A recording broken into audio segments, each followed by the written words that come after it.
I just want to remind everybody, hi, thank you so much for joining us. Hi, Mike. And we are here with Julie Ann Lee from the Adored Beast Apothecary and Ian Pedersen from Source CBD. Today we're talking about CBD Demystified.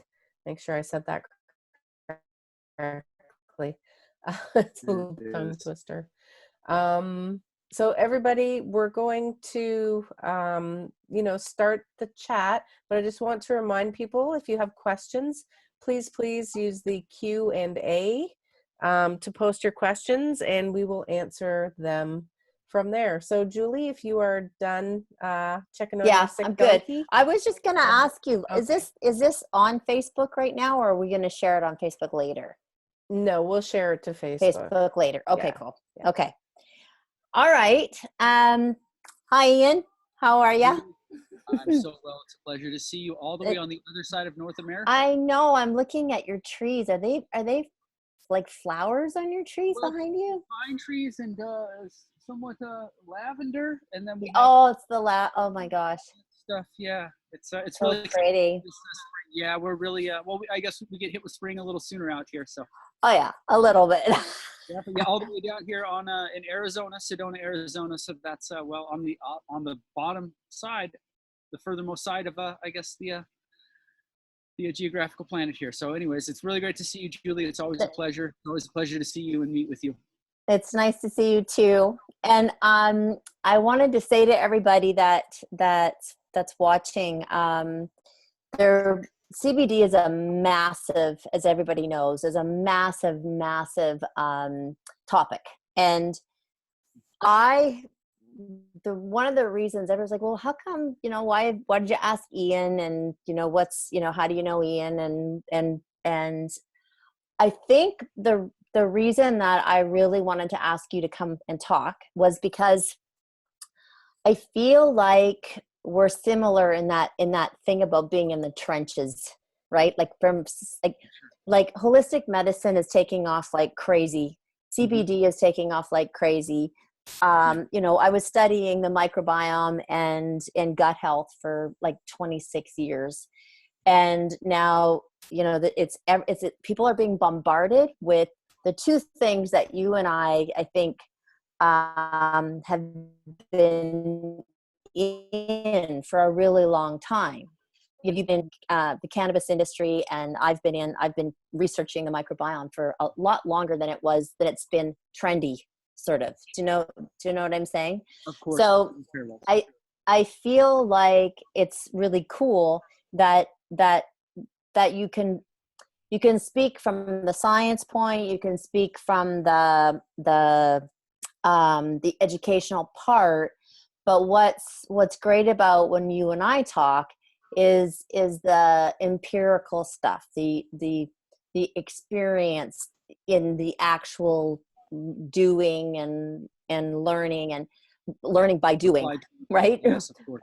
Yeah, rather than just reading and learning, which is awesome too. But I just feel like the reason that I really wanted you to come on is because when you and I talk separately, like just one-on-one, when we're lecturing or whatever, it's I find it fascinating to hear that part, because that's such an important part for me is actually having experience, like full firsthand experience in it. So welcome. Thank you so much. You're actually my first guest with this. I know. I'm honored. I know. It's going to be awesome. We're having like Karen Becker and Rodney Habib and Isla Fishburne and Dr. Sue Armstrong. It's going to be a nice little series.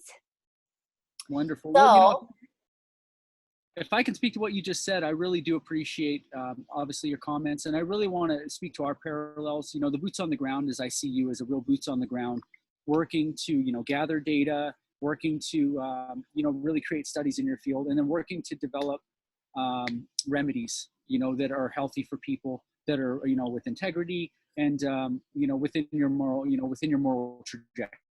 So I think that's you're coming from a place of not only science and data and empirical data from building that up, but of course from your heart, which I think is it it certainly makes me resonate with you. And I think that's why we have such a good, just such a good relationship, overall. Yeah. We've met at conferences. And I think there are some parallels certainly with when you talk about what you've done in your industry with phytoplankton. And I think I remember talking to you about that at a summit, probably, gosh, it was a year and a half, 2 years ago. And the similarities and the benefits that you can get from these super dense, mineral and compound rich foods and high chlorophyll based items. And the phytoplankton, I think there is some definite parallels there, as we talked about with cannabis, and how right now you're starting to isolate the different properties and how those properties relate to what we're going to talk about today, which are the different cannabinoids in the full spectrum and everything that really kind of makes at least high quality high quality remedies what they are, through natural pathway. So please. Awesome. Yeah. So we were going to go through, I was trying to think, what do I get asked that I actually can't answer?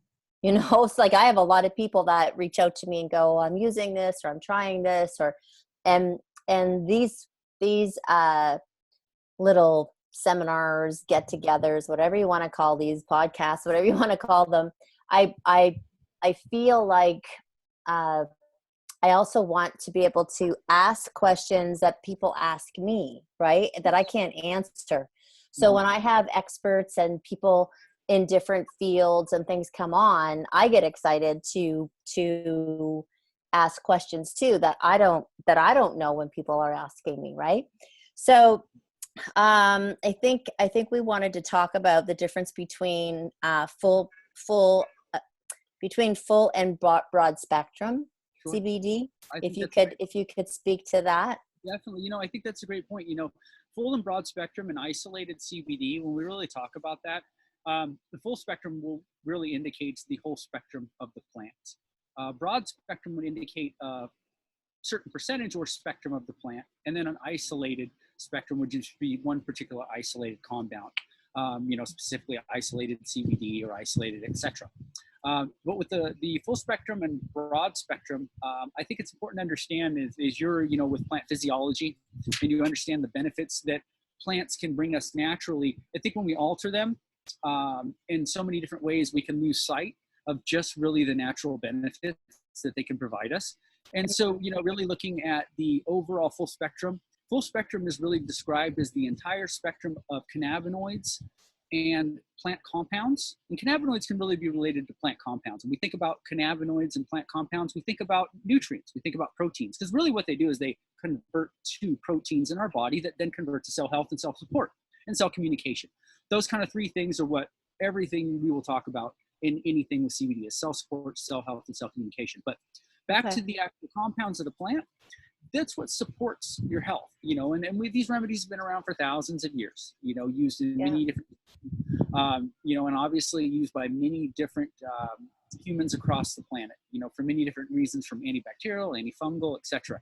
And what we start to, and pain, of course, arthritis, we can talk about, but what we talk about is cell support, cell communication.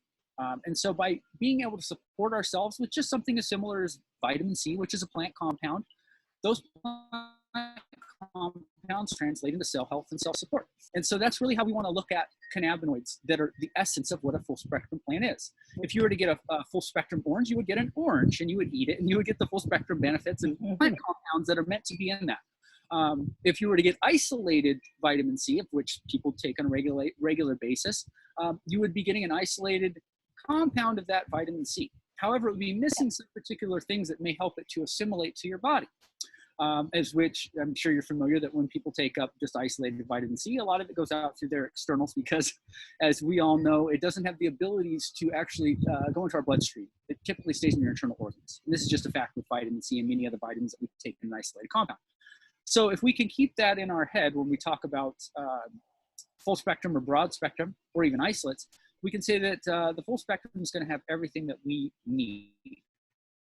Now, what we like in full spectrum CBD or a full spectrum cannabinoid rich product is to have many different cannabinoids. Now, previously, cannabis was known to only have one cannabinoid, which was THC, the very most popular that people had known about, and was, of course, the disparage of the federal government.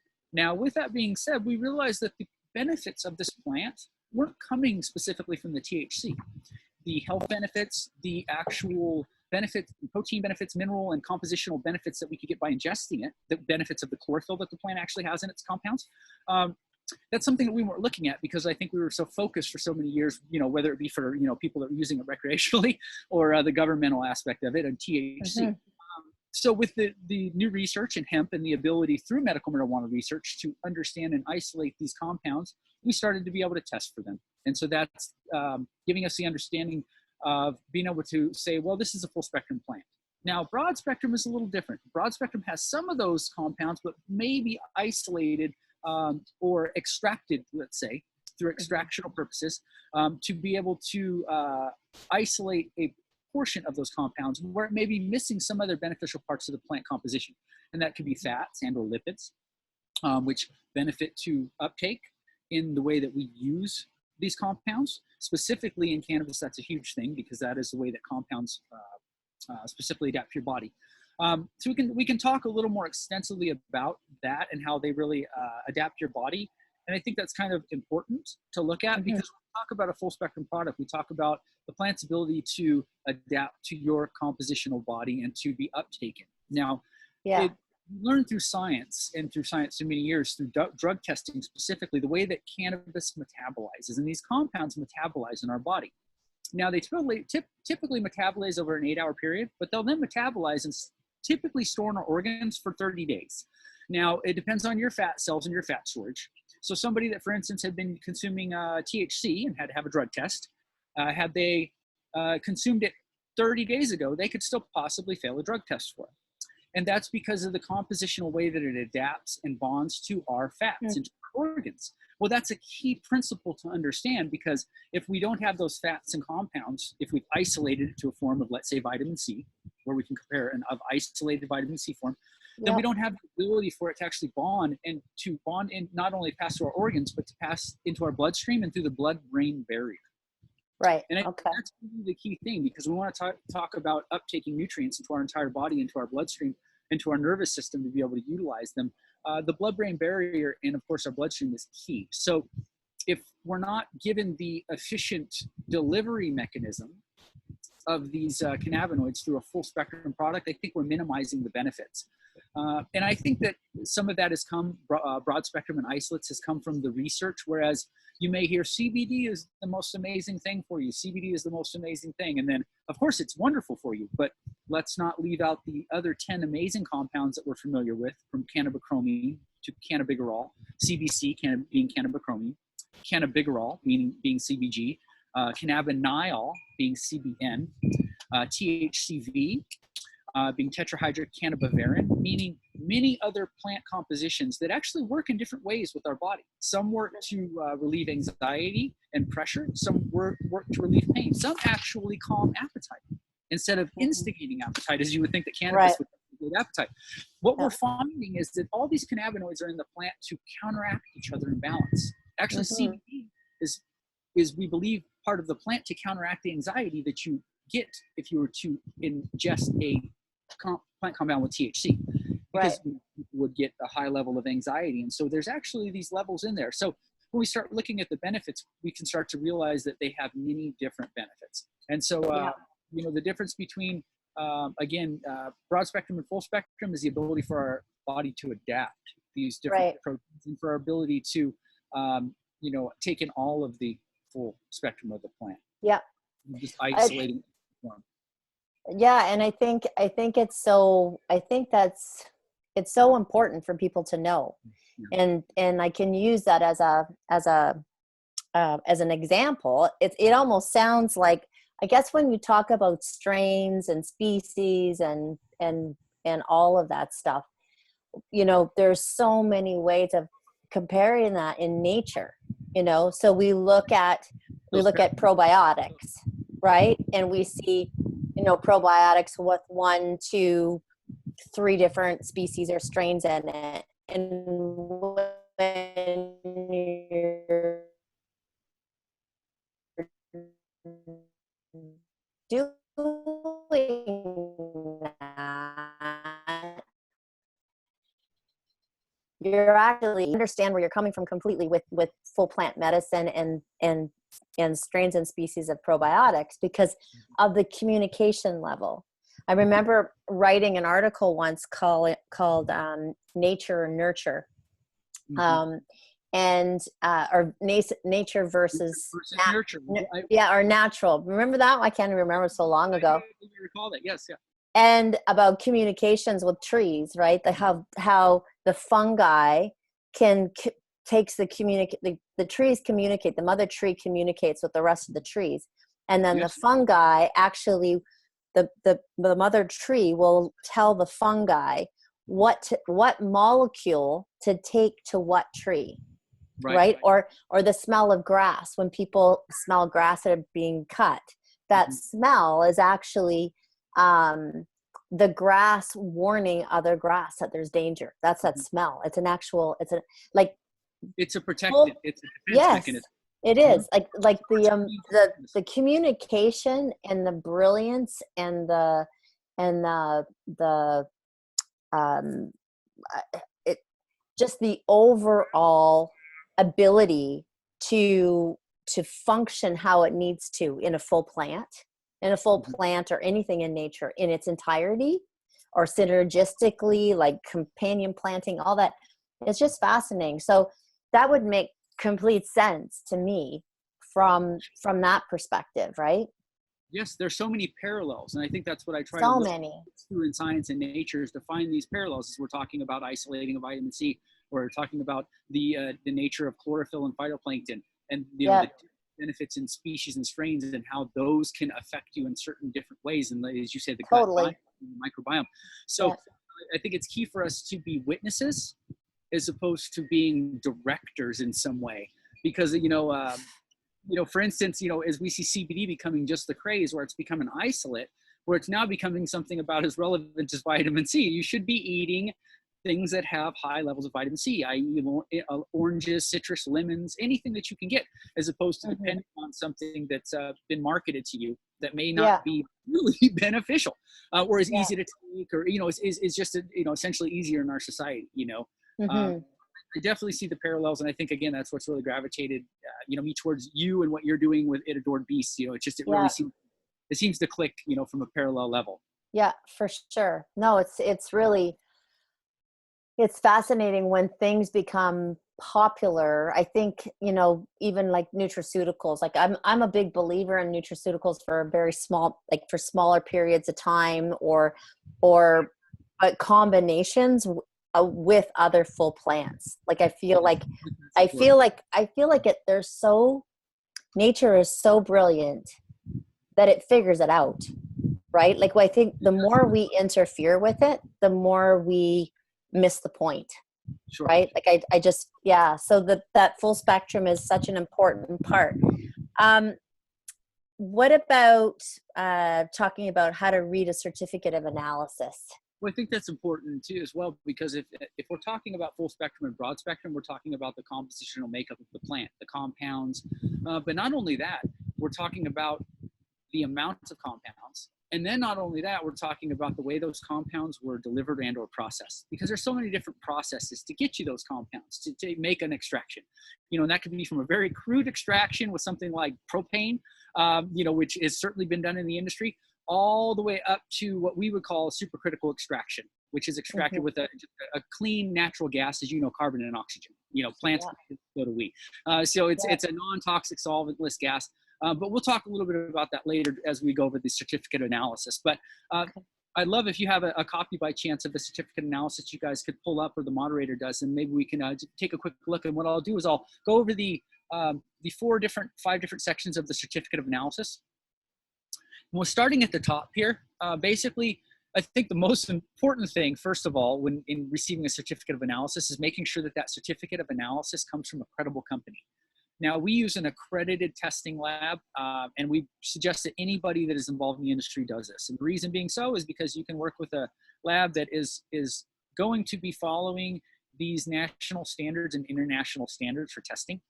And so DB Labs is a company that we use for all of our products. Now, we'll go ahead and start here, and we'll move up just a little bit. And we're going to see at the top here, we have a list of pesticides, microbials, heavy metals, foreign matter.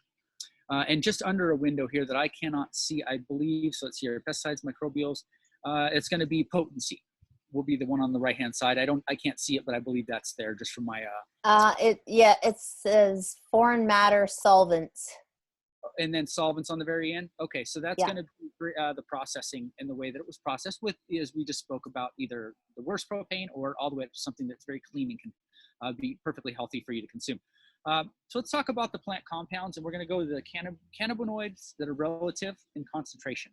Now, first of all, we want to make sure when we're purchasing a product that it has the minimum amount of cannabinoids that it's claiming to have. Now, if it's a CBD product or a CBC product or a product that has the variables of these, then we would like to definitely look at this. And very simply, we can all see that on this list here, we have a list of all the compounds. Now, we've been able to isolate and understand this list of compounds currently that you see below, from CBC to CBCA. If you ever see an A next to anything, it just means active. You know, it's being converted to an active compound. That's something a little more scientific, but without going too deeply into that, these are all the compounds that you would find listed typically in the entire genus of the cannabis plant that we can isolate at this point with our scientific understanding. Now, without going too deeply into it, there are about 200 other cannabinoids that are yet to be isolated. That we know are there, but we still have to go through, isolate the molecules and understand and be able to identify them from the molecular compound. So with that being said, we can start here, and now we have a CBD product here that we're looking at. Now, the CBD product is a 500 milligram. If you can see just at the very bottom here, we're looking at a 500 milligram test result. With that being said, the CBD is listing just well above that at 633. So that's a very competent product. It's listing above the minimum amounts of CBD that you want to see in a product.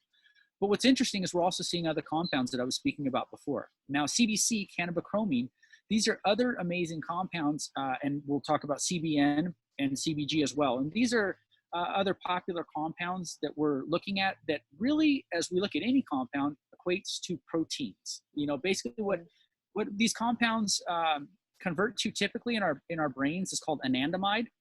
And anandamide is a compound that works for cell development, all right? And it works for cell support and cell health and cell development. And basically, we're going to talk a little bit more about how that cell health and how that cell communication works. But right now, sticking with these compounds and keeping it fairly loose without going to a deep discussion on each compound, each one of these compounds has certain benefits that we can describe that help you in a certain way. Some may work for anxiety. Some may work to support pain, arthritis, which really works to communication of cells and pain signals. When we think about pain, I think we think about it a little different than we should. Typically, we take a pain pill and it blocks the receptors. But this really has to do with cell communication, how we can actually minimize the pain control issues through supporting the cell communication by supporting them with a protein. You know, when you have a higher level of health in your body, your body is able to communicate. You know, we communicate electrical impulses throughout our bodies constantly, as we are electrical frequency-based organisms. You know, with those synapses firing, they have to fire through clear pathways, and those cells are pathways. So this really helps to open up the communication, and that really speaks to neurological disorders. So the first CBD was really something that we found when we started working with a little girl in our research in 2012 by the name of Miracle Baby Kirsten. She was born without a skull cap in part of her brain. Wow. Born with something that is known as anencephaly. And if you were to look that up, you'll find that virtually no children survive with that, because there's just no ability for a child to survive without their skull cap in part of their brain. So most children pass away within 30 minutes to 30 days.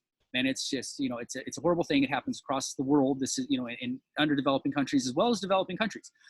My wife happened to actually know the mother of this little girl, and just happened to go and photograph her birth, which my wife's a birth photographer. And so this was the connection. And I happened to be working in medical cannabis at the time. And so this was our real first entrance into looking into CBD for children, for non-psychoactive therapies and supports that could help for neurological disorders. And we had heard the research. There had been one company in particular that had been doing research with a little girl. And so at that point, I had started to research and isolate these strains and working with them in a state licensed medical facility here in Arizona, one of the largest. Fortunately, I was able to launch at the earliest times that we actually had policy come here. So with that research, over a period of about 3 months, we were able to find something that was completely non-psychoactive from a hemp-based derived cannabis strain that would help her. And it was high in CBD. And I've been working with one other patient at the time, previously a friend of mine who was who had a lot of neurological disorders, and he had really turned me on to the science of how CBD could really affect, at least for the applied science, because I could see it working for him, how CBD was affecting his seizures and working with high CBD content plant matter. So with that being said, that was really where the research started for us. And, you know, this little girl was having 12 to 14 seizures a day, you know, at age 1.5 to 2. And basically by 3-month period, we were able to come up with something that quelled her seizures to 98%. And, you know, this was something that completely changed her life, changed her mother's life. You know, she's 6 years old today. She'll be celebrating her 7th birthday. And she's known as the Miracle of Baby Kirsten online. She's actually quite famous if you look on Facebook. As one of the only surviving children with it. And she was really, I think, our inspiration. And we're eternally thankful, I think, for that opportunity and journey with her. But not to get too far off, CBD that's where the focus for CBD came. And I think that's where we may have just missed, you know, where people are focusing too much on one particular cannabinoid and then the hype and then marketability. And next thing you know, we're just selling isolated CBD that may not have the plant compounds to actually, or the fat compounds, the ability, the delivery mechanisms, or any of the other wonderful compounds that we're looking at on this, we were just looking at on the test results, to say that these are compounds that can help you. So I think it just, you know, missing the boat, like you talked about, with focusing a little too much on one particular point. On one particular thing, for sure. Yeah. And I think too that it's, you know, when we have to be really, you know, we look at fish oil and we look at all kinds of different things where, you know, when things get really big, like really popular and they really work and they're saving lives and they're making animals and people healthy, and the list goes on and on, it's kind of like we lose track. We lose sight of, you know, what was this thing to begin with? Beautiful. Like, where did this come from? What's the process behind it? What's the plant? What's the history? What's the everything? You know, as a homeopath, one of my favorite parts of being a homeopath or learning at school was something called Materia Medica. And Materia Medica is the information about the particular remedy that you're using. And I always was fascinated in looking at the, you know, let's say even belladonna, right? So really looking at all of the components of belladonna, like, and looking at, you know, when you were taking them in crude substance, what it would do until you, oh my God, it's just, you know, the whole idea of understanding the completeness of an ingredient, or the completeness of the actual whole, in your case, the whole product is super fascinating to me. Yeah, keeping the integrity of it and really staying with the intuitive nature of things, you know, and I think intent is really huge, you know, for us, you know, for anything. And I think that's a huge, I mean, that's why we really resonate with, you know, that's our connection right there, Julie, you know, is intent. It is. So many times, you know, and that keeps you grounded. You know, it's funny. The very first lecture I ever did was in England, and I lectured to the British Holistic Veterinary Medical Association, and I did this big. I did a feline leukemia case, and you know, went through, like, I don't know. I was, you know, just totally wet behind the ears. It was my first thing. I was nervous as heck. It was just insane. Anyways, I showed my slide. I did my whole thing, and everybody was, you know, blown away, and they were so interested in how I, you know, my thought process behind it. But then this really incredible veterinarian from Germany stood up and she said, you know, this I have to say, this lecture was amazing. It was amazing, and I've learned so much, and it's a whole totally different way of looking at things.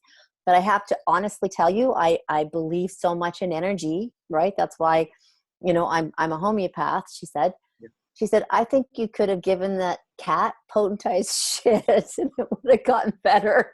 Oh my God. Because Energy, yeah. your intention to help this cat, like, it was a 2-year process, right? That I showed everybody, Wow, this whole 2 turnaround. years of Yeah. treating this cat. Yeah. And like talking to the owner every day for like 2 years, and like, it was just insane.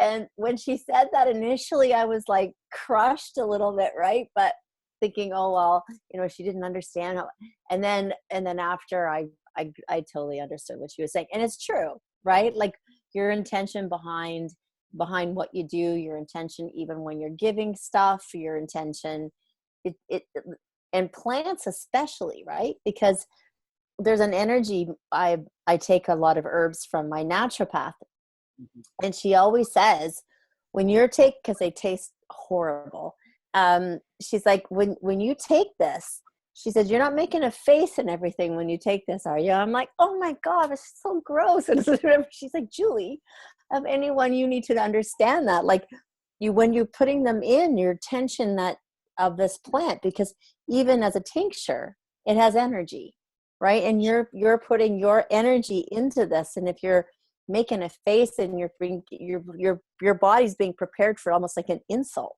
rather than your body being prepared for this. And that was like a couple of years ago. And Yeah, so no, it now has its own frequency. It has its own frequency as it was made, just like it was, you know, as it was developed from a plant, and then it's in this compositional makeup, and it still has some sort of frequency. And maybe the people that created that there's an intent in that. And I yeah, do believe in these types of things. You know, I can't imagine somebody at our, you know, working our facility, you know, angry, you know, and putting yeah, that into, you know, let's just take a break, because we don't want it. We don't even want to put that in, that feeling and intention into what we're doing, you know. And totally. that's not what It's we're so doing. true. No, I mean, it's, So yeah, true. yeah. I listened, you know, obviously the studies with plants, you know, 20 years ago that we were learning, playing classical music for plants, we started to really understand that they are living beings, and how much that they can, you know, be changed by our energy, and how much our Yeah. energy can be by theirs. So, you know, there's Yeah. something really intuitive going on with connecting with our It ecosystem. is. And even at my vet hospital, when we would do surgery, I had someone doing Reiki when they would wake up. We did Reiki on the animals as they were coming out of surgery. We allowed the owners to stay with them while they were sedated, right? As they were um, being sedated, so that they stayed calm during the sedation part. They weren't anxious. You know, we played classical music. We played, you know, meditation music at the back. Like it made all the difference in the world when they were waking up out of the general, and you have no idea. It was incredible. No, that's really powerful. You know, just a side point on that, when working with horses, you know, specifically to a shoeing, for instance, Yeah. some sort of treatment that may be overtly traumatic to a horse, by giving them CBD, it can really calm their anxiety, we found, and then so that they go into it with a better energy, and they're going to have a better outcome. You know, and for all of you out there with us talking about energy and this and that, you know, I mean, I understand that maybe some of you, it may not seem practical, but, you know, scientifically, we all do have, I believe, you know, an energy frequency. And if, you know, we can learn to resonate with those things around us, then we can really start to have a better understanding of ourselves and our environment, and how to help Yeah. others and connect with others. So, Well, I think the time we're in right now too is a perfect example of that, right? People getting on their balconies and giving, like, even if you can't touch another person, your you know, your energy of healing, your energy of hope, New York, yeah. everything. Yeah. Okay, so back to my questions here. Can you talk a little bit about the endocannabinoid system? Yes, of course. You know, I'd love Okay. to talk about that today. Now, I believe we may have a slide, and you know, if we want to go into that in a second, that'll be fine. If you want to go and cue that up, moderator, thank you for all your help. We're basically just going over a diagram today, which will be of a pet, and it's so similar to a human, actually. And this is what we'll be finding, because, you know, to go into it, and in my studies working with humans, as we started with humans, We moved into pets, the pet community and into the equine community. I've also worked with rare white Bengal tigers and African lions. I've worked with many different animals in hoof departments of wildlife preserves. And I've worked snakes, for goodness sakes. I mean, that was the thing I was forgetting to talk about. Like the different types of species that you've worked with, and how I think we'll talk about that later, but that snake thing that you were doing with the tumor. Yeah, that was a real an experimental treatment that we were able to apply to a snake that reduced the tumor by over 75% from 6 inches to 1.5 inches in a treatment of 7 weeks, and that's a fatty metastasized tumor. So constricting his organs. Apollo the boa, you can find him at Out of Africa Wildlife. He's a 130-pound boa, still performing today because of it. So anyways, with that, we've realized that even from an animal to a mammal to a baby to a pet to an invertebrate to a marsupial to any type of other, you're looking back to arthropods. We would find that we all have these endocannabinoid systems, and we have cannabinoid receptors. So I figure it's probably most pertinent that we talk about pets today, because I think that's the community that's really on. But just keep in general, everybody, that this is very much so applied to ourselves as humans. So let's talk about cannabinoid receptors. Well, we talked about cannabinoids and some of the different benefits cannabinoids can give, which is, neurological communication, cell health, cell support, reduction in pain, arthritis, fibromyalgia, these different issues, really neuropathy, neurological disorders, and then let's say cell development. And that could relate to tumors, that could relate to skin disorders, that could relate to psoriasis, eczema, dry skin issues. But it's those three kind of things that really encapsulate it again. Neurological, which covers everything from seizures to, multiple neurological disorders, multiple sclerosis. We talk about neuropathic, which is pain, arthritis, fibromyalgia, all those different things. And then again, going back to the cell growth and the cell growth and healthy cell growth. And that could speak to tumors again, skin support, again, eczema, psoriasis. So you kind of get those are the three kind of different things that we're all plagued with, and pets are plagued with, right? One of those, any issues that they'll ever have related to those three different things. Well, fortunately, we have this endocannabinoid system. Now, to talk about cannabinoid receptors, I think it's appropriate to just talk about what the endocannabinoid system is. Now, the endocannabinoid system was developed and was first found to be existing in our systems in 1940s, in the 1940s by a team of scientists at the University of Illinois. It was a team of 5 scientists. I actually figured out we have this system of connectivity that sends and receives messages throughout our cells and throughout our organs, throughout our cardiovascular system, throughout our brains, throughout our, it basically from your brains to the tip of your toes, whether it's cardiovascular or through your neurological system. Now, we have a central nervous system that we think controls all of that, of which it does completely control every different action, every involuntary and every voluntary action. But what's really unique about the endocannabinoid system is it's been found to be the governor of that system. And I think it's really very important that we really hone in on that. That is, it is the governor, and it's been proven to be the governor because we find that it regulates so many of the disparities that our nervous system is having. So in this case of working with a little girl, and I'll preface this before we go over the system here.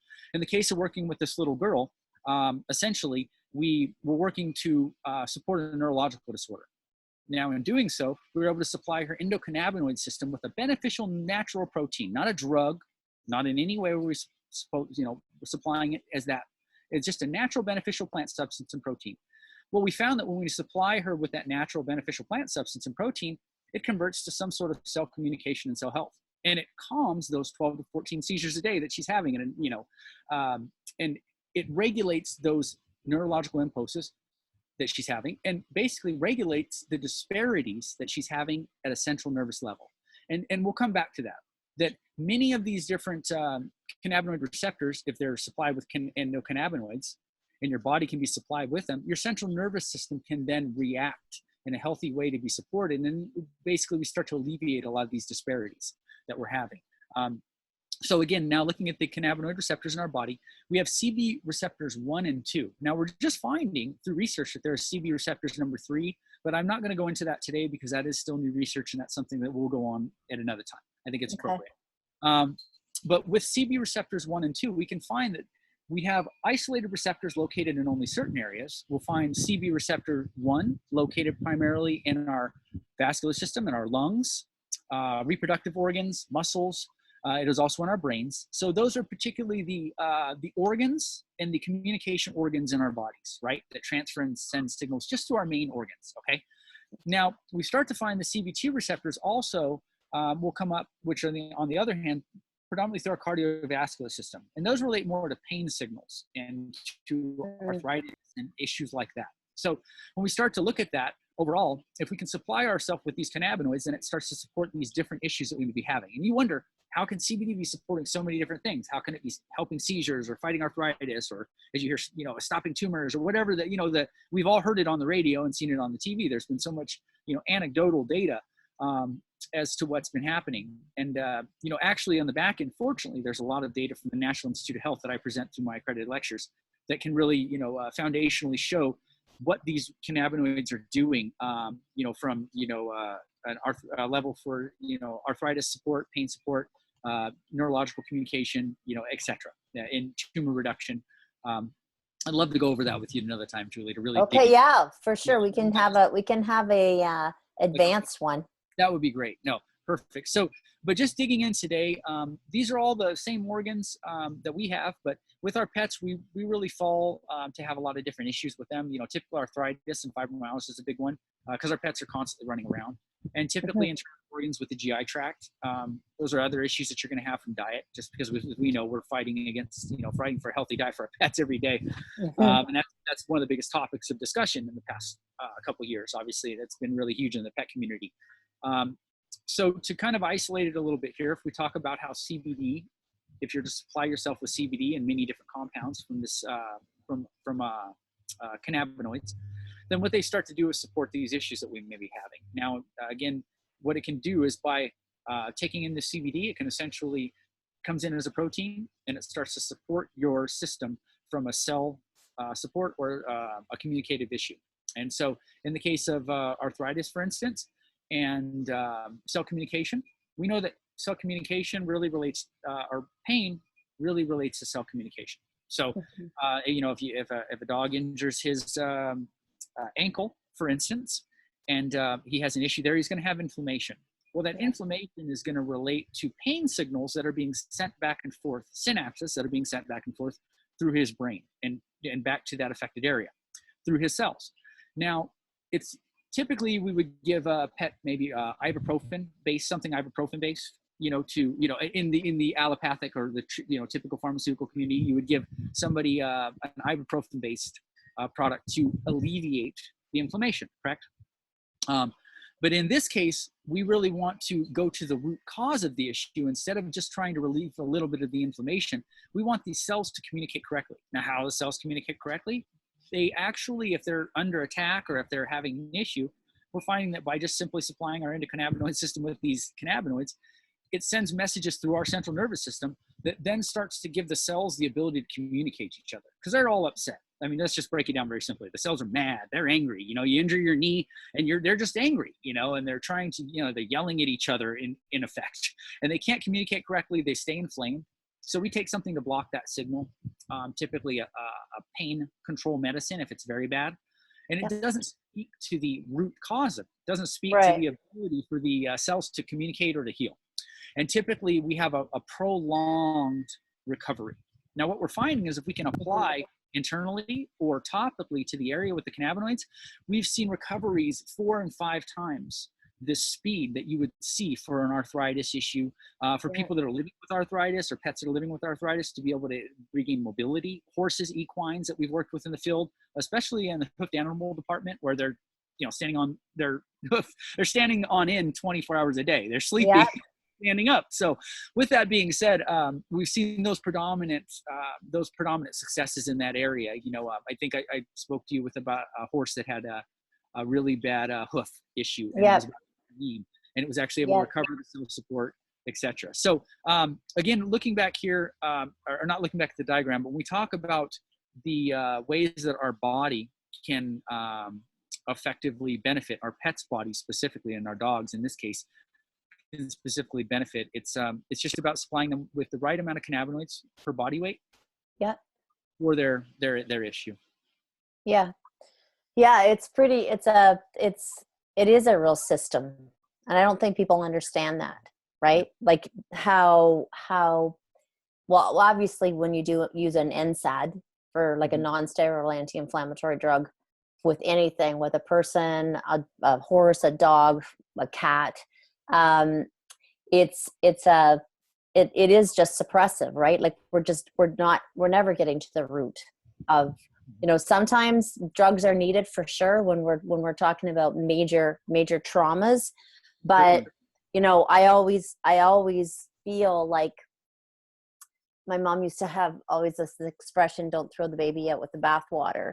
So even like, I still feel like there's an integrative place, even in trauma, right? Like absolutely in trauma and maybe I could ask you about that too. Cause I'm not sure, like I know with homeopathy and, using it integrative, like people don't have to worry about like with CBD.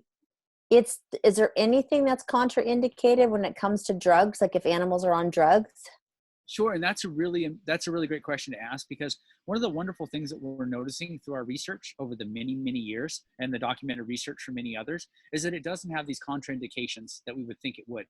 And there's quite a few reasons we can talk about why they wouldn't be contraindicating, and one very simple is we can talk about your body's going to choose the right thing. Your body's going to choose what's right.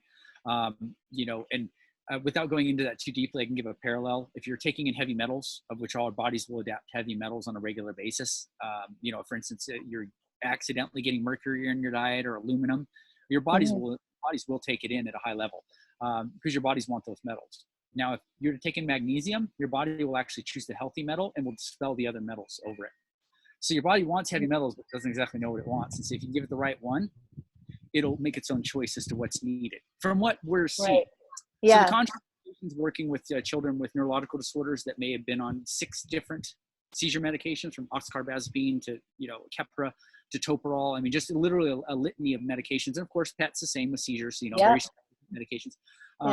We're finding that those typically aren't working to the level that are necessary.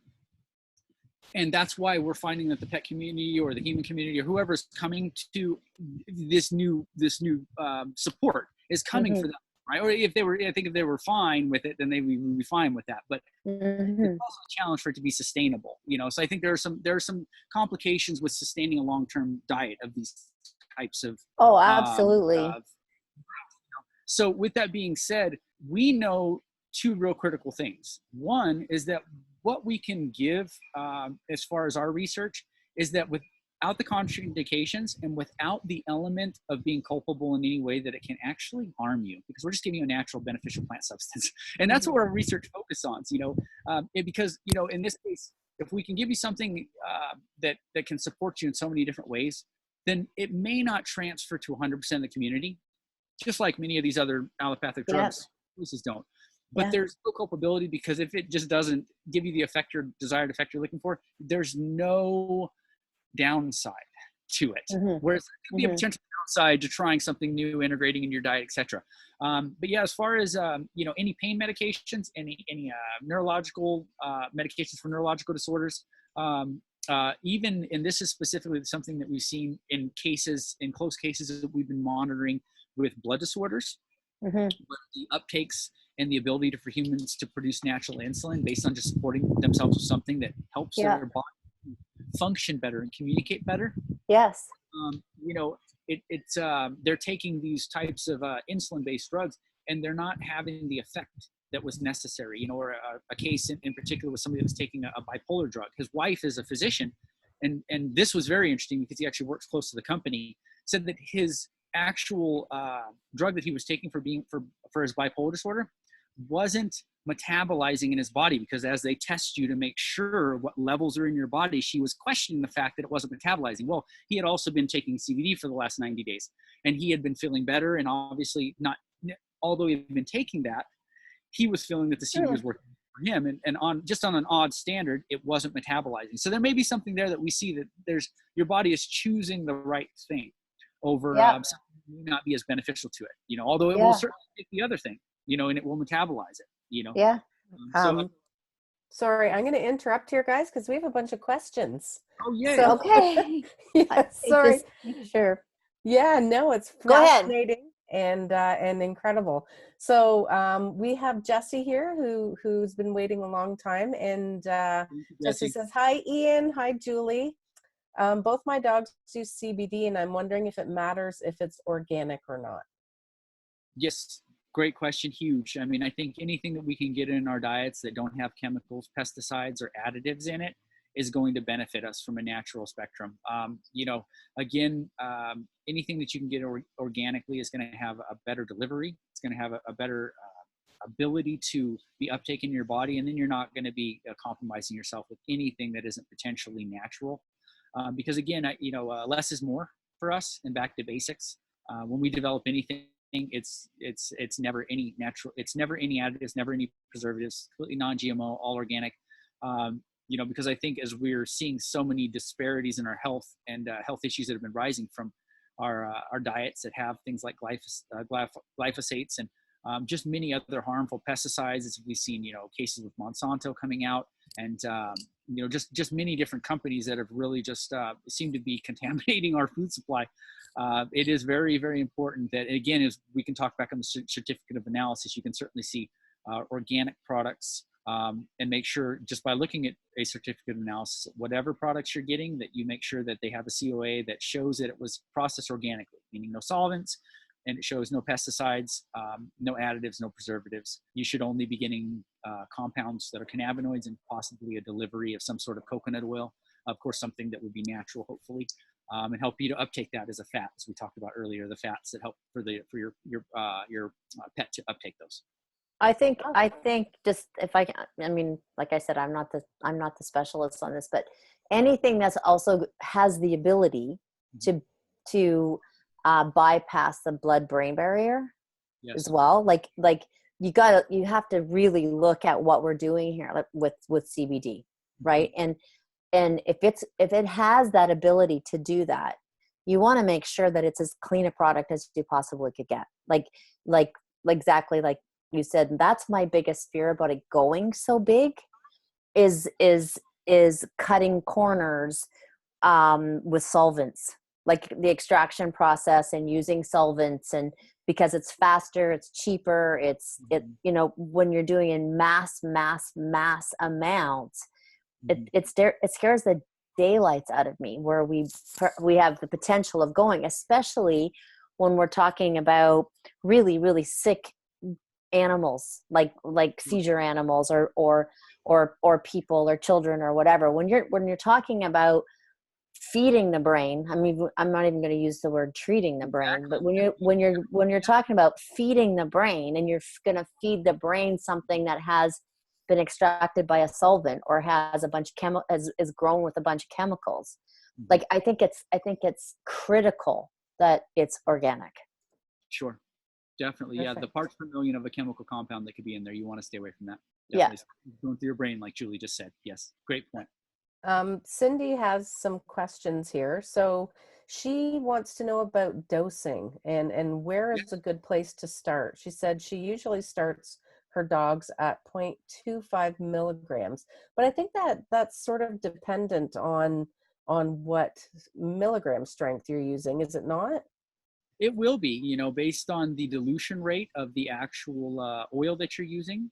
Now, and then of course the strength. It could be, a 200 milligram or 500 milligram.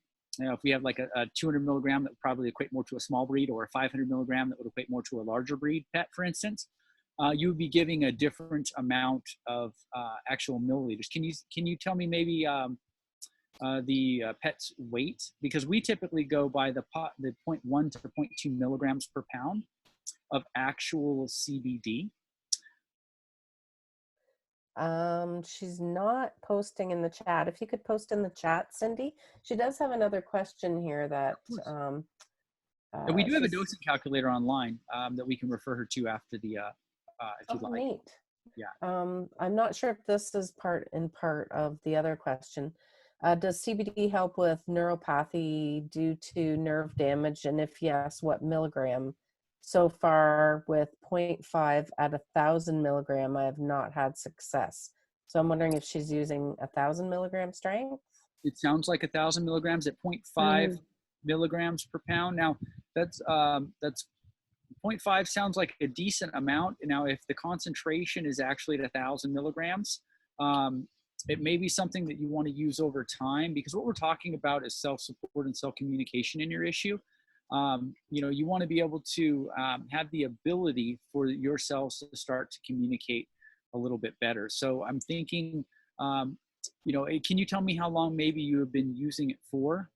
We typically would recommend a period of months for it to actually start to work for rebuilding those pathways.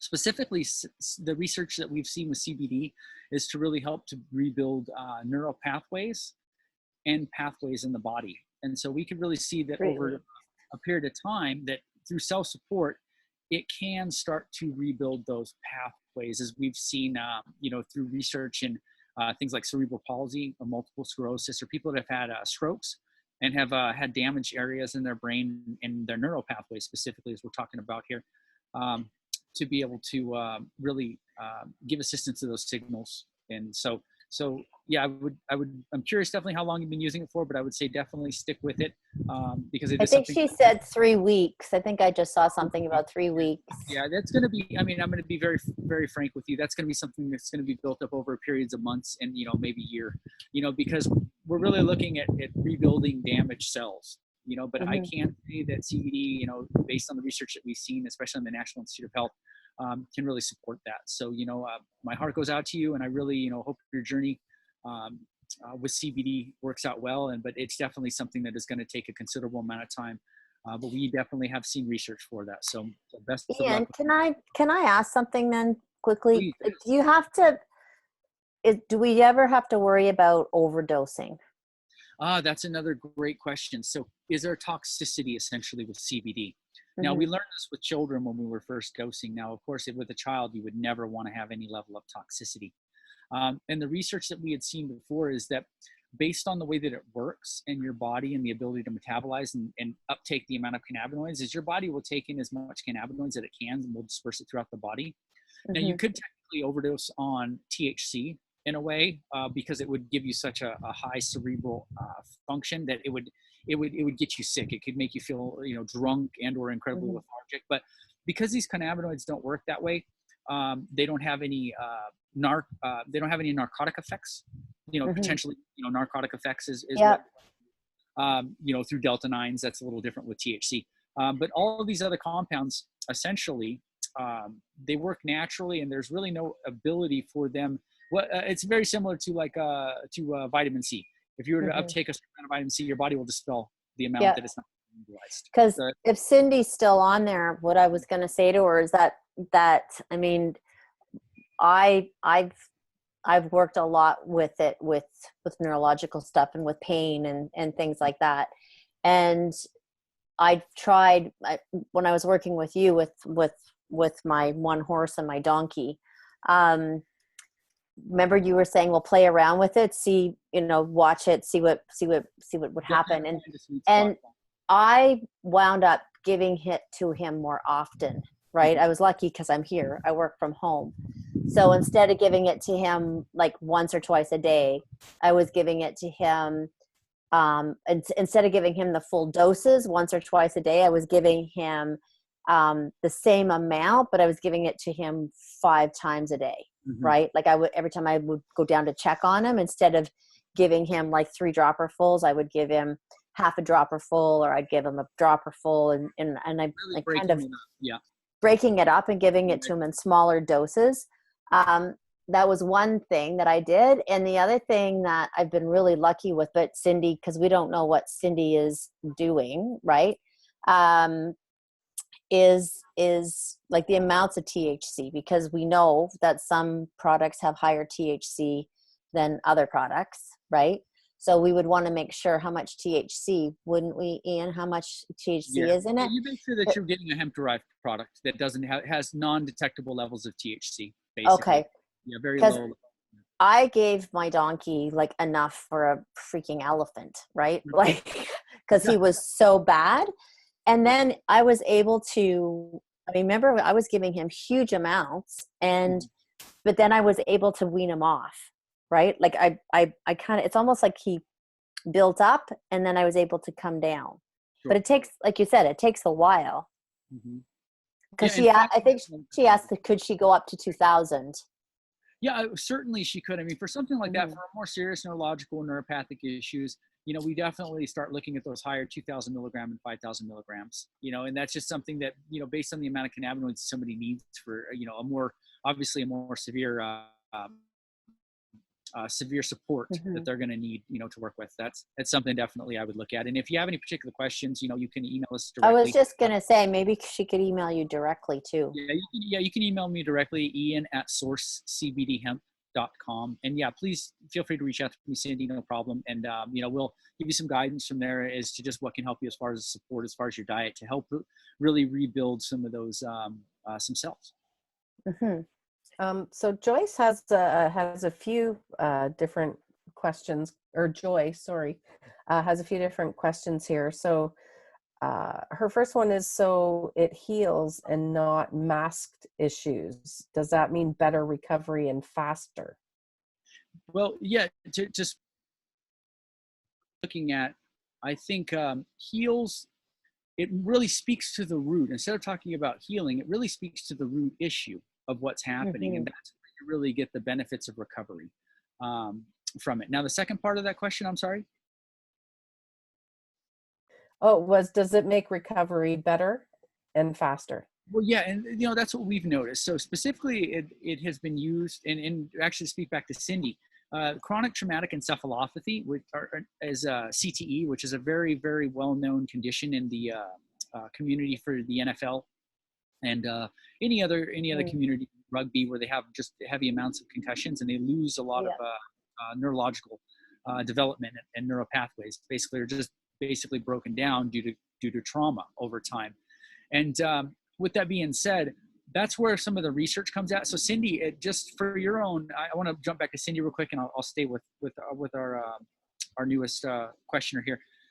Is that the CTE is something you'll look at that really CBD and CTE, and I think you'll find some really interesting things that really talk about supporting those neural pathways. But moving forward to her question, or to this next question, oh gosh, I'm sorry, I just lost my train of thought. Can you refresh me there? Sorry. Oh, it's just recovery, better and faster. Yeah, there you go. Sorry, I lost my train, but that's exactly where we're going. So with CTE, when we talk about recovery from specific concussions, we talk about inflammation, and CBD is one of the most powerful anti-inflammatories known to man. And that is it. What we've seen through studies over and over and over again is that reduces inflammation, gives the ability of the cells to communicate. Now, if you have a traumatic head injury, as NFL players mostly do, and we talk about that recovery or sports recovery for injuries, boxers, heavy athletes, I want to say probably 40-50%, and these are just wide skewed numbers, of athletes in communities are using this. High levels of major league baseball players, pitchers, a guy that throws 1,000 pitches, 400 pitches in the game and 1,000 pitches a day. His arm is rubber, and those guys need support. And so the recovery, definitely the recovery for inflammation. But when we talk about that, it's not only that it speaks to the area for the inflammation, is it gives the ability for the area to recover. So let's just say, for instance, you have a traumatic injury. I fell snowboarding. I fell down snowboarding and had a really huge bruise on my hip. Now, two things that I can convey to you is what happens. I would apply a topical salve to it, a CBD topical salve. What it does is, now typically you'll have less mobility the next day after a traumatic injury, and you'll have more stiffness, and you'll have more inflammation, and you'll have more bruising. That is just very typical. You would agree? Now, with that being said, when applying typically CBD and these types of supports, we'll find that for recovery within the next day, you'll have more mobility than after sustaining the incident. You'll have less inflammation than after sustaining the incident, meaning directly after the whole day, you hurt yourself, you went home, the inflammation came up all the way. If you're to apply something on it, the inflammation, you'll see by the next day, you'll have considerably less inflammation, you'll have more mobility. And that really speaks to the ability of the cells to communicate and for them to recover, as we're talking about recovery. And then, that's really going to just speak to mobility. So. And I think the when you were talking about healing, right? Mm-hmm. Like the word healing, Mm-hmm. I feel it's similar to homeopathy and any kind of natural support. It's a funny word, because yes, it's healing, but it's giving the body, every single body has its own ability to heal. Mm-hmm. It does, yes. Given the right ability, yes. thing to do it Yes. with, right? So it's not like, whatever, this is going to heal this and this is going to heal this. And it speaks to the body's innate ability to heal. And that's what I think is fascinating about CBD oil and the cannabinoid system and the full plant medicine, or whatever you want to call it. We're not supposed to say medicine, spit that out. But these full plant compounds, yes. Yeah, yes, because it allows the body to be able to do what it needs to do, what it understands that it needs to do. Yeah. So it's not like when we're talking about an NSAID or a drug, which does it for it, right? Which is also often suppressive. And I think the recovery then is phenomenally better, because the body is actually creating more than just it's not, you're not just doing, it's healing my knee, right? It's not, it's so much bigger than that. There's a gazillion different things going on in that healing process that the CBD oil initiates almost. It does. Yeah, it's a support. It really is a support. That's what I call it. It is a support that gives your cells the ability to communicate, to proliferate, and to work for recovery, as we're talking about in this case. Really, communication and proliferation. Communication, the pain and neurological, neuropathy and neurological, and then the proliferation would be the skin issues and the tumor. So that even rounds it down more to basically two kind of things. And it's really just all about, when we talk about anything, is self-support and self-health. How can we support ourselves to be more healthy, and how can we support ourselves to have better communication? Because that's what we're trying to do as an organism. Yeah, for sure. Okay, Kaylin, did you have more? You have more, right? Yeah, we're a little bit over time, but I'm going to shoot out this one question from Brandon. And he asks, what makes Source CBD different from the tons of other CBD products on the market? Specifically, I mean, and again, I can't speak to the tens of thousands of different products that have come on the market in the, I guess, the onslaught and the hype surrounding. But, with that being said, the products that we develop, again, are developed organically. They're developed with intent, non-GMO, no additives, no preservatives. They were developed for, as far as our intent, they were developed, for not out of a need for, to make a product, but out of a need for a little girl, not out of a need to make a company, but just, it was actually accidental for me working in cannabis and cannabis research to find this little girl, and then to feel inept that I couldn't help her because of THC, and THC wasn't going to work for her. So, for us, I think that's one of the really intuitive and integral differences in the development of our products, because I think that speaks to how we formulate and how we look at when we want to integrate something that we know that people are going to be taking and trying to sustain their health on. With that being said, obviously, getting the best chain of supply that we can. We've worked with the same supplier for the last, 6-7 years since we first developed it. Since the inception of developing what we did for this little girl, we've had the same relationship with our supplier. And so, basically just choosing the right things for the people that we care about and for ourselves, and something that we, of course, would give our children, so I think that's the most important thing. Now, as far as potencies and processes, that's another thing we could look at. But, I think it's, people and process are a very important thing, but I think the extraction process will probably differentiate us as well, using supercritical extraction, which is just CO2 and carbon oxygen, as opposed to all of these other potential harmful chemicals. So that kind of rounds up the difference between us and I guess research. The many years of research that you can look at. The many articles that I founded. Across many different national publications, the accredited lectures, and really just the people and the humans and the pets and or living beings that we've been able to affect. I think that's really a testament to what we've done, and I think that speaks volumes about what makes us different than any other company. Thank you so much for your question, Brandon. I also think, never mind. You answered that fine.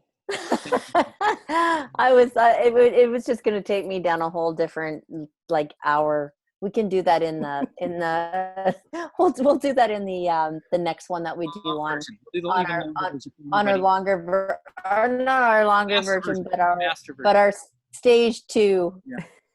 There you go. Okay, so thank you so much, everybody, for attending. I know Joy had a couple questions left, but Ian did give his address, Yep. and I think he would be more than happy to answer those if you want to go ahead and email him. Cannabis versus hemp, the effects of THC.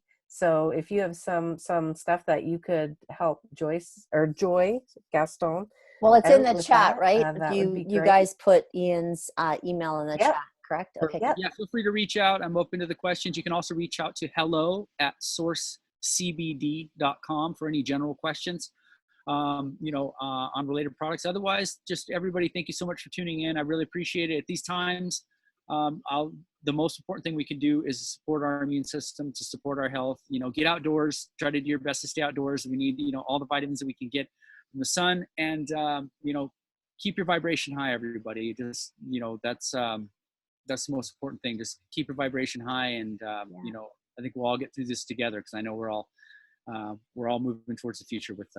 We sure will. Yeah, I think we're pretty resilient. Yes. We have to think of ourselves like plants. There you go. Very strong plants, and that can communicate to each other. So let's just try to vibrate with each other. So Julie, again, it's my honor and pleasure to be on this call and talk with you today, and I really look forward to seeing you in person next time we can. I know, next time we can. At one of the pet conferences or one of the conferences. Okay. Okay, thanks, Ian. We talk all the time about my horses, so it's fine. Okay. Thank you. You be well. Thank you, everybody. You too. Thank you so much for showing up. Bye, everybody. Thank you. Bye, everybody. We'll see you next time.